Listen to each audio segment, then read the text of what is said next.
Is of doing ബിസിനസ്സിൽ നമ്മൾ നല്ല നേട്ടമുണ്ടാക്കി. ആ നേട്ടം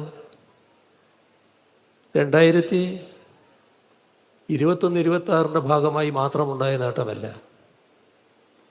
2016 LDF അധികാരത്തിൽ വരുമ്പോൾ നമ്മൾ വളരെ പിറകിലായിരുന്നു. കേരളം പോലൊരു സംസ്ഥാനം ഈസ് ഓഫ് ഡൂയിങ് ബിസിനസ്സിൽ 1-ാം സ്ഥാനത്തെത്തുക എന്നത് ചിന്തിക്കാൻ കഴിയുന്ന ഒന്നായിരുന്നില്ല. അപ്പം അസാധ്യമായ കാര്യങ്ങൾ പിന്നെ ആലോചിക്കേണ്ടതില്ല എന്നാണല്ലോ സാധാരണ വെക്കുക. പക്ഷെ അതല്ലല്ലോ ഒരു സർക്കാരിൻ്റെ ഉത്തരവാദിത്വം. എന്തുകൊണ്ട് നമുക്ക് ഈ രംഗത്ത് കുറവുകൾ പരിഹരിച്ചുകൂടാ?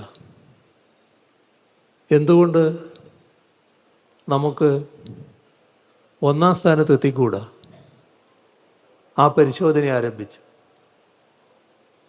അതിൻ്റെ ഭാഗമായി കണ്ടെത്തിയ കാര്യങ്ങൾ പരിഹരിക്കാനുള്ള നടപടികൾ ആ 2016-21 കാലത്ത് സ്വീകരിച്ചു. നിയമങ്ങൾ ഭേദഗതി ചെയ്തു, ചട്ടങ്ങൾ ഭേദഗതി ചെയ്തു.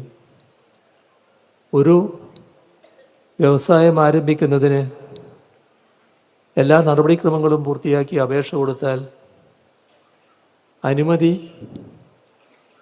നിശ്ചിത സമയത്തിനുള്ളിൽ നൽകിയില്ലെങ്കിൽ ആ അപേക്ഷകന് ആ വ്യവസായം ആരംഭിക്കാം എന്ന നിയമ ഭേദഗതി അടക്കം വന്നു. ഇക്കാര്യത്തിൽ നമ്മുടെ മാനസിക ഘടനയിലും മാറ്റം വരേണ്ടതുണ്ടായിരുന്നു.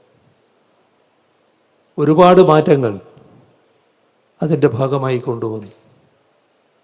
അപ്പോഴേക്കും 21-ആയി.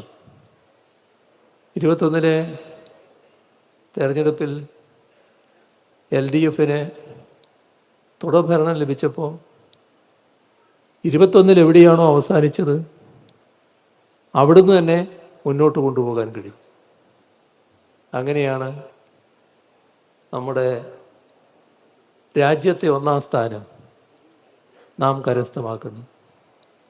അത് യാദൃശ്ചികമല്ല എന്നതാണ് ഇപ്പോൾ കുറച്ച് നാൾ മുൻപ് 2-ാം തവണയും ആ 1-ാം സ്ഥാനം നമുക്ക് നിലനിർത്താൻ കഴിഞ്ഞു.